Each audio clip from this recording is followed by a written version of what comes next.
Ok, hoje estamos mais uma aula sobre Mashiach.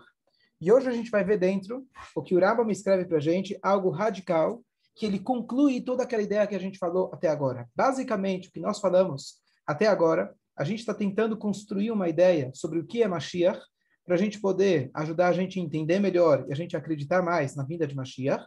E hoje ele vai concluir essa ideia. Até agora, ele falou bastante para a gente sobre a pessoa de Mashiach. O que Mashiach tem que fazer para mostrar que ele é Mashiach?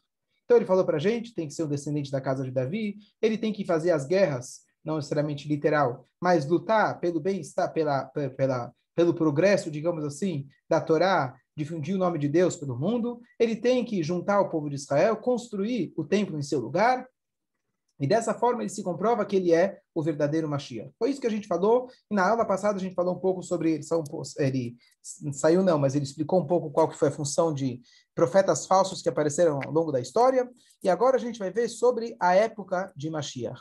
E esse shiur aqui, do que a gente vai ler, ele para algumas pessoas talvez vai ser uma novidade, um choque, mas depois que a gente entender e estudar, vocês vão ver que realmente fica mais fácil para a gente entender e acreditar em Mashiach, e aí sim a gente vai entender realmente qual é o propósito de Mashiach. Então vamos lá. O Rambam coloca para a gente, aqui estamos no capítulo agora 12, a gente já terminou o capítulo 11. Vamos ver agora o seguinte.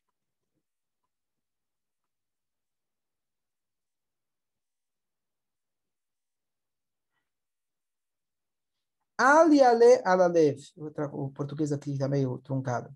Ali ale alalev, shebimot Mashiach ibatel davar min hagosh elolam.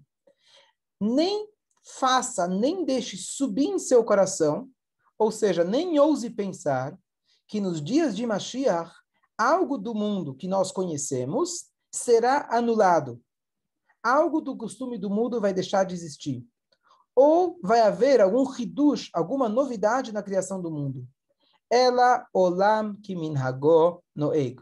O mundo vai continuar no mesmo costume, no mesmo sentido que ele continua, que ele existe até hoje. Então, tudo aquilo que a gente pensa de milagres, maravilhas, etc., o Rambam aqui dá um banho de água fria e ele fala, nem ouse pensar que na época de Mashiach, algo desse mundo vai deixar de existir. E aí ele fala, bom, mas está escrito que o lobo vai conviver com o carneiro. Então ele fala, isso significa que o povo de Israel, que é comparado com o carneiro, vão poder conviver em paz com os malvados. Ou seja, as pessoas nós teremos a paz, todo mundo vai reconhecer Dat HaEmet, a religião, digamos assim, o conhecimento verdadeiro, e não vai haver roubo, não vai haver destruição. Todo mundo vai comer aquilo que é permitido com tranquilidade com o povo de Israel. Quer dizer, ninguém vai roubar aquilo que é nosso. E assim por diante, todas essas profecias, diz o Rambam, que eles são apenas metáforas. Na época de Mashiach, todo mundo vai entender para que cada uma das metáforas se referia e quais eram, assim, a gente vai ver o que acontece e a gente vai poder comparar, entender melhor quais são as parábolas. Continua na segunda alahá, disseram nossos sábios, não existe diferença entre os dias de Mashiach, apenas o fato que nós estamos subjugados a outros reinos. Essa é a primeira coisa que a gente vai tentar analisar. O que significa isso? Então, o Rambam está dizendo para a gente, aparentemente, o Rambam, um filósofo, Rambam, uma pessoa, digamos assim, Hazel Shalom, mas uma pessoa calculista fria, ele diz não tem nada de milagre. Vocês perderam completamente qual que é a ideia de Mashiach. Se você pensa que Mashiach vem fazer milagre, vem fazer coisas fora da natureza, você perdeu completamente o que é Mashiach. Bom, por que essa parte é chocante? Número 1, o próprio Rambam coloca para nós, um dos 13 princípios, ou 13º princípio da fé judaica, é acreditar na ressurreição dos mortos. Peraí, se isso não é milagre, me fala o que é milagre, então. Número 2, a gente sabe, a gente já ouviu falar que a gente talvez vai nas nuvens para Israel. Juntar o povo judeu, não seria isso um milagre? Fazer as guerras, não seria isso um milagre? Então, o que Mashiach vem fazer, afinal? Eu achei que ele ia resolver curar todos os doentes, ele ia resolver todos os meus sures, eu não ia ter que mais trabalhar, eu ia poder, em Mordecai, sentar e estudar a Torá o dia inteiro, e aqui ele está dizendo que tudo vai continuar normal. Bom, então, o que eu preciso de Mashiach? Então, para a gente poder entender isso bem, na verdade, tem uma análise super complexa que o Rebbe faz sobre esse Rambam, com muitos detalhes, mas eu vou resumir para vocês de uma maneira fácil que a gente possa entender. Já tem pergunta? Então, vamos lá. Então, vamos entender qual é o contexto que a gente está estudando. Nós estamos aqui explorando, a gente está aqui fazendo um estudo para a gente entender o que é o Mashiach. Então, a gente falou nas outras aulas que o Mashiach, ele não tem que fazer milagres, quem está lembrado. Mashiach, ele tem um único propósito: criar novamente um ambiente que possa, um ambiente que ele vai ser possível de fazer novamente todas as mitzvot da Torá. A gente explicou isso bastante nos shurim anteriores. É esse o propósito de Mashiach. Agora, vamos fazer um parênteses e voltar para o início da criação. Para que Hashem criou o mundo? Para que nós existimos? Então, esse é um assunto que a gente fala sempre, mas basicamente tem um exemplo muito bonito, que eu uso bastante no shurim, quem lembra muito bem, que é aquela ideia de que uma vez veio um grande empresário e ele foi para o Foz de Iguaçu. Falaram as cataratas do Iguaçu, uma coisa grandiosa, maravilhosa. Ele foi lá. Ele chegou lá e ele falou, é aqui que eu quero fazer a minha casa de final de semana. Minha casa de férias, veraneio. Tá bom? Você quer na parte argentina? Você quer na parte brasileira? Aonde você quer? Ele falou, não, eu quero aqui mesmo. Aonde aqui? Você está vendo onde cai a água? Exatamente onde cai? Eu quero lá que você constrói, exatamente na queda, a minha casa. E a turma vira e fala para ele, você está maluco? Você pode com todo o dinheiro do mundo. Você pode até comprar dessa propriedade pública, quem sabe, alguma casa bem perto. Mas exatamente na queda, eu acho que vai ser impossível a gente construir uma casa para você. Chegou Hashem e ele falou, sabe aonde eu quero morar? Exatamente no lugar mais improvável. No lugar que é a maior contradição para a divindade. Dentro do ego, dentro de um mundo, de um universo egoísta, um universo físico, que ele representa tudo que é o contrário de Deus. É aqui que eu quero morar. É isso que Deus falou. Isso a gente vê que esse é o denominador comum de todas as mitzvot. Toda mitzvah é composta de algo material e algo espiritual. Qual que é o nosso papel? Eu pego um couro de um animal e eu transformo ele num tefilim e agora ele virou um canal para a divindade. Eu pego o meu ego animal e eu transformo ele num mente, eu transformo ele num ser humano. Então isso é de forma individual, as mitzvot que nós fazemos, e de forma coletiva. Cada um fazendo a sua parte, cada um a gente vai se juntando e dessa forma a gente torna esse lugar que é aparentemente extremamente egoísta, em um lugar melhor, aonde Deus ele fala, eu quero morar exatamente aqui. Isso eu não tenho lá em cima. Isso eu não tenho na minha casa onde eu moro, lá com ar-condicionado, cama gostosa. Eu quero exatamente aonde cai. Exatamente nesse mundo físico, é nesse contraste que vem o meu prazer e é aqui que eu quero morar. Então, esse trabalho foi feito ao longo das gerações e a gente foi construindo e construindo essa casa e quando o Mashiach chegar, essa fusão tem que acontecer. Então, o que acontece? Se Mashiach ele chegar e ele falar, gente, vamos voando para Eretz Israel. Algo que torna difícil a gente imaginar Mashiach. Vamos todos agora fazer milagres. E eu faço um milagre e todos os perversos desaparecem da face da terra. O que acontece? Ele queimou. Como se diz, ele queimou a largada. Ele estragou o final do filme. Por quê? Porque todo o objetivo era que a divindade permeasse, fizesse parte da realidade humana. Que a divindade fizesse parte da condição humana. Se Deus ele chega no final do jogo e ele quebra as regras do jogo, não precisava ter começado esse jogo de 5.000 anos. Ele simplesmente podia nem ter criado esse mundo. Você quer fazer milagres? Quer fazer um mundo perfeito? Você tem lá em cima, está cheio de anjos. O que Deus quis? Ele quis que a própria natureza reconhecesse a grandeza de Deus. E por isso diz para a gente o Rambam, que se o Mashiach para a gente identificar Mashiach, ele não precisa fazer milagres. Pelo contrário, às vezes fazer milagres pode ser que não seja um milagre verdadeiro. Tivemos profetas falsos ao longo da história. Deus manda profetas falsos ao longo da história que podem, inclusive, fazer milagres para te enganar, como a Hashem fala. Enganar não, desculpa. Para te testar. Então, o que acontece? Toda a ideia é que se a definição de Mashiach ele precisa se mostrar como milagreiro. Se a época de Mashiach, por definição, é milagres, a gente perdeu todo o objetivo de tudo aquilo que foi feito ao longo de todos esses anos. Por isso é essencial esse conceito para a gente entender o que é Mashiach. Mashiach nós estamos usando o Zoom para poder estudar a Torá. Isso é, digamos assim, é o início do processo, digamos assim, é o nosso trabalho para trazer o Mashiach. Mashiach, diz o Rebbe anterior, vai sair no jornal que Mashiach chegou. O que significa vai sair no jornal? Se Mashiach ele aparecer como se diz, como se fosse literal, que ele vai vir dos céus e todo mundo vai enxergar um anjo descendo dos céus, etc., isso é um milagre fora da natureza de que não é isso que Hashem quer. Hashem ele quer que o próprio mundo, a própria natureza, dentro dos parâmetros normais que nós temos, Mashiach vai aparecer através deles. Essa é a fusão espiritual. Como um rabino meu, ele falava que o último capítulo do livro é o beijo final da novela entre os céus e a terra.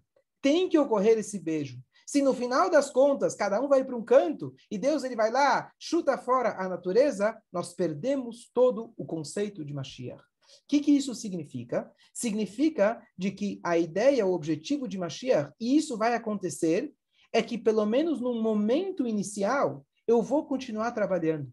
Eu vou continuar comendo, continuar dormindo, continuar com meus afazeres. Por quê? Porque eu vou conseguir enxergar dentro da minha comida que eu estou comendo para servir a Deus. O computador ele serve para que eu possa aumentar a minha conexão com Deus. A palavra em hebraico, Geulah, é muito parecida com a palavra Golá. Geulah é redenção, Golá é exílio. A única letra que muda é o Aleph. O que é o Aleph? Deus. Deus ele vai aparecer, ele vai ser aparente em todos os aspectos da nossa vida. Hoje a gente consegue enxergar Deus, entre aspas, talvez em alguns momentos. Talvez em momentos de espiritualidade, talvez de estudo, talvez de concentração, talvez no Yom Kippur, talvez uma vez na vida. Deus ele tem que transparecer em cada centímetro do universo. E é isso que vai acontecer quando o Mashiach chegar. Você vai estar trabalhando, você vai estar comendo, e através da tua comida você vai poder enxergar que esse é um serviço de Deus. Agora, como fica com os milagres, eu vou, depois que eu abrir para perguntas, a gente fala em relação aos milagres. Em relação à tua pergunta, se vai ser o universo que eu falei, que o universo inteiro está escrito Letaken Olam Bemalchut Shakai, a gente fala no Aleno, consertar, ajeitar o mundo não Adam. Por que o mundo? Porque está escrito que nós, seres humanos, somos o Bechir Anivraim, nós somos o ápice, o topo de toda a criação. Mas o homem ele é responsável por toda a criação. Então a gente fala de aquecimento global, mudanças climáticas, etc. Quem é responsável por tudo isso? Não estou falando agora de queimar a Amazônia, nada disso. Quem é responsável por tudo isso somos nós. Por quê? Porque Hashem criou o mundo em 6 dias para que esteja à mercê, se esteja pronto para o homem. Se o homem ele se comportar de acordo, então ele elevou tudo que foi criado para ele. Se ele não se comportou de acordo, ele deteriorou tudo. Aonde a gente vê isso? Que quando Hashem ele trouxe o dilúvio para o mundo, o que ele fez? Ele não matou só os seres humanos pecadores, ele acabou com todos os seres vivos. Por quê? O que eles fizeram de errado? Então eles também cruzaram entre as espécies. Mas peraí, eles não têm livre-arbítrio? Por que eles foram castigados por isso? Então a resposta é que os seres vivos, de forma geral, e até as árvores, etc., tudo é uma consequência do comportamento humano. Se o comportamento humano, ele foi, como chama? Ele se deteriorou, então, naturalmente, todo o resto se deteriora também. Então, uma vez que nós nos elevamos, o mundo inteiro vai estar gritando Hashem Echad Ushmo Echad, Al-Kol Haaretz. O que quer dizer Al-Kol Haaretz? Não é Al-Kol Anashim, Al-Kol Haaretz. O mundo inteiro vai estar gritando. O que significa isso na prática? Como que uma pedra, ela vai poder mostrar a sua conexão com Deus? Eu não sei falar o que significa isso em termos óticos, mas eu posso te falar em termos filosóficos. Está escrito que a pedra que nós pisamos hoje, ela no futuro, ela vai testemunhar e falar para a gente o seguinte: você pisou em cima de mim. Aquele dia você estava estudando Torá, então coloca a volta, você estava pisando em cima de mim, você tinha todo o direito. Aquele outro dia você passou em cima de mim e você não estava falando Torá. Que direito você tinha de pisar em cima de mim? Você não é melhor do que eu, pelo contrário. Então, esse é o conceito que está escrito em relação. Se isso vai ser literal, se ela vai falar, mas o conceito é de que você vai poder enxergar na pedra você vai poder enxergar a função dela. A pedra está aqui para poder servir uma causa maior. O animal está aqui para que você possa se alimentar dele e servir a Deus. Caso contrário, você não pode comer carne, por exemplo. Tampouco vegetariano você pode ser, ou vegano. Quem te deu o direito de comer qualquer fruta, qualquer planta, porque você é pior do que elas? Então, se você está fazendo a sua função, você vai poder enxergar toda essa cadeia, não só o ser humano, toda essa cadeia alimentar, ou a cadeia da criação do mundo, para que todas elas estão com um propósito maior. Então, aproveitando esse conceito que a gente está falando, que é uma fusão entre a matéria e o espírito, fica muito mais fácil para a gente acreditar em Mashiach. Então, o que a gente está falando de Mashiach, assim, vamos falar depois sobre os milagres, a ressurreição dos mortos, que isso é o próximo passo que a gente vai explicar. Mas esse primeiro conceito de Mashiach, que é a definição de Mashiach, é fácil da gente entender. O que nós estamos fazendo agora é Mashiach. Não é literal, é um pequeno Mashiach. Eu estou usando todos os meios de comunicação modernos para poder servir a Deus. Agora, o que acontece hoje em dia? Eu posso olhar para a internet e eu falo, bom, a internet, na verdade, 99,9% é porcaria. 1% tem uns rabinos aí dando shurim, ensinando Torá, legal. O Mashiach vai fazer você perceber que toda a internet só existe para esse 1%.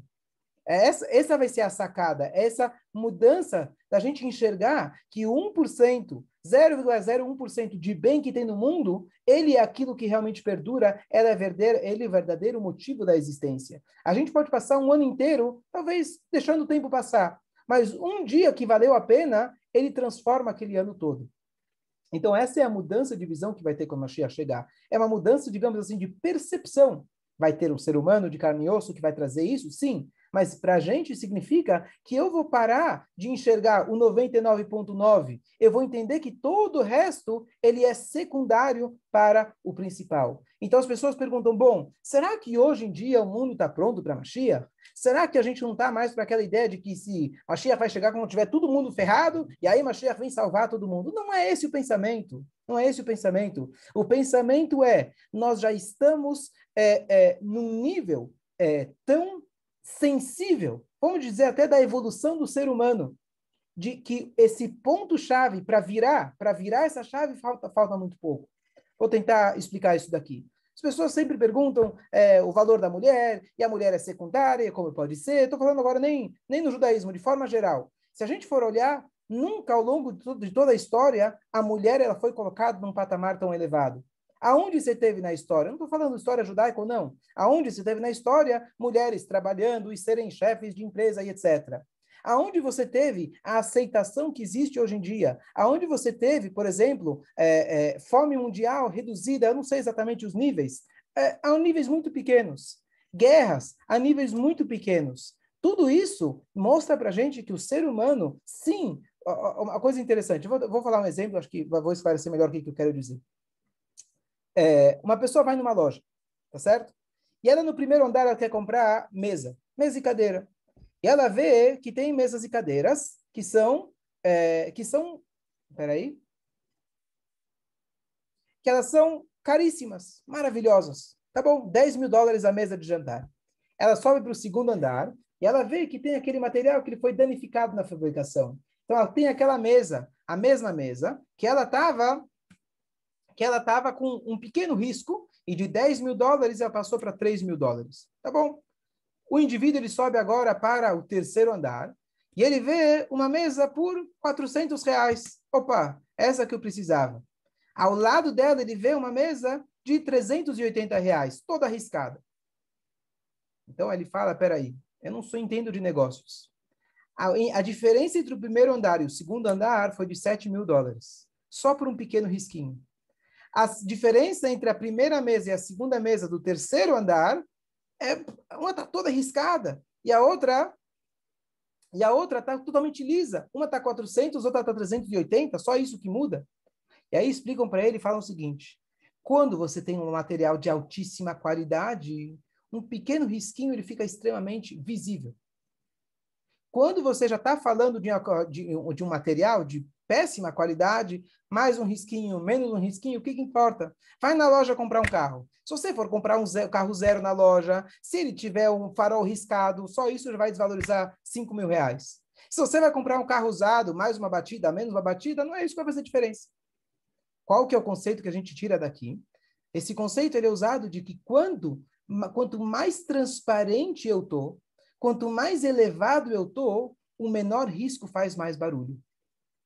Quanto mais bonito eu estou, quanto mais elevado eu estou, o menor risco faz mais barulho. Então, por exemplo, a gente sabe que Moshe Rabbeinu é um pequeno que ele deixou de falar com a pedra, como Hashem falou, isso já foi o fim da picada. Para nós isso aí seria mais uma entre 1 milhão, não seria considerado nada. Então, assim também a gente pode aplicar isso em relação não a pessoas, mas a épocas. Nós estamos numa época onde o finalzinho do pote, o final da borra do vinho, o vinho já foi todo tirado, falta só um pouquinho, e esse pouquinho faz muito barulho. Então você tem as pessoas gritando e falando os direitos humanos, e a igualdade, e tarará, e a gente tem que fazer, e etc. E essas poucas pessoas fazem muito barulho. Por que isso está vindo à tona? Antigamente tinha tanta porcaria, tinha tanto barulho, que isso aqui estava mais uma coisa. Hoje, quando você tem a maioria das coisas, digamos assim, o mundo já está muito mais refinado, as pequenas coisas fazem mais barulho. Então, se a gente for olhar, dá um exemplo simples, não sei se esse é um exemplo perfeito, mas aqui o pessoal, a gente estava com muito medo, as pessoas estavam com medo, o que ia acontecer com aquela carreata que ia ter do pessoal pró-Palestina e etc. Era tudo barulho, tá certo? Então a gente faz todo um negócio. Hamas, quanto que eles são? Sim, tem muito dinheiro, sim, são bastante, mas o barulho que eles fazem é muito maior. Então, a gente tem que entender que o nosso mundo que nós vivemos, a gente tem que olhar aonde nós estamos dentro do contexto. Dentro do contexto de 5, 6 mil anos de história, nós estamos na melhor época, fisicamente falando, em acesso à Torá falando, e ainda sobrou gente fazendo barulho. A Guemará fala que quando eu tenho uma caixa vazia, uma moeda que eu tenho lá dentro faz muito barulho. Isso é usado como uma alusão, mais um exemplo, de que quando a pessoa é vazia, faz muito barulho. A pessoa quieta, está cheio de moeda, está cheio de conteúdo, ela fica quieta. Então, às vezes, você tem a pessoa que faz mais barulho que todo mundo, mas ela é uma pessoa vazia, igual uma moeda dentro de uma caixinha. Então, assim também, hoje em dia, nós estamos, com certeza, numa época muito propícia para Mashiach. Agora, a gente não pode se confundir com aquele barulho. Eles fazem mais barulho. Claro que fazem mais barulho, porque Mashiach ainda não chegou. Mas esse barulho vem do vazio. Esse barulho que o mundo está fazendo, hoje mais do que nunca, as pessoas procuram um propósito. As pessoas estão se buscando. As pessoas estão querendo procurar uma verdade. Não é à toa que tem uma busca tão grande por shiurim, e por aulas, e por livros que vão ajudar você a crescer e assim por diante. O mundo inteiro está sedento pela palavra de Hashem. Isso é realidade. Temos barulhos grandes, fortes, mas a gente não pode se enganar por causa desses barulhos. Eu acho que aqui esse é o ponto-chave para a gente poder entender. Então, a gente já está muito, muito mais refinado. A gente está pronto para Mashiach. Falta um pouco. A esse pouco parece que é muito, mas falta muito pouco. Eu espero ter sido claro. Não sei se os exemplos foram claro o suficiente. Se alguém não entendeu, quiser que eu repita, se alguém quiser que eu explique melhor, avise. Ok, então deixa eu só concluir a ideia. E a ideia final é a seguinte. Vão haver milagres, sim. Só que o Rambam aqui ele é um livro de leis. E ele é um livro técnico falando o que nós devemos saber, o que a gente precisa saber. O que um Yodi precisa saber e acreditar é que Mashiach não precisa fazer milagres, e a época de Mashiach não obriga, não é intrínseco à época de Mashiach o conceito milagres. Esse é o ponto principal. Vai ter ressurreição num momento ou num conceito à parte. O conceito de Mashiach, ele é como parte desse mundo. Por isso, o Rama faz questão de tirar todos os milagres. Não é que ele não acredita que o milagre pode ser literal. O que ele está dizendo para a gente é que eles não precisam ser literal para significar Mashiach. Muito pelo contrário. Aí você vai perguntar como vai ser a ressurreição dos mortos. Então, uma vez o mundo já estando em sintonia, vão haver milagres. E pode até ser que isso pode acontecer rápido, mas isso não é a definição de Mashiach. A definição de Mashiach e aquilo que a gente precisa acreditar, e é mais fácil para a gente acreditar, vai vir um homem, um ser humano, de carne e osso, do jeito que a gente conhece, nos meios que a gente conhece, e ele vai introduzir ao mundo o conceito de Hashem Echad U'Shmo Echad. E a gente vai introduzir isso dentro da nossa vida, em todos os aspectos da nossa vida. Esse é o ponto principal de Mashiach. E aqui a gente conclui mais um shur.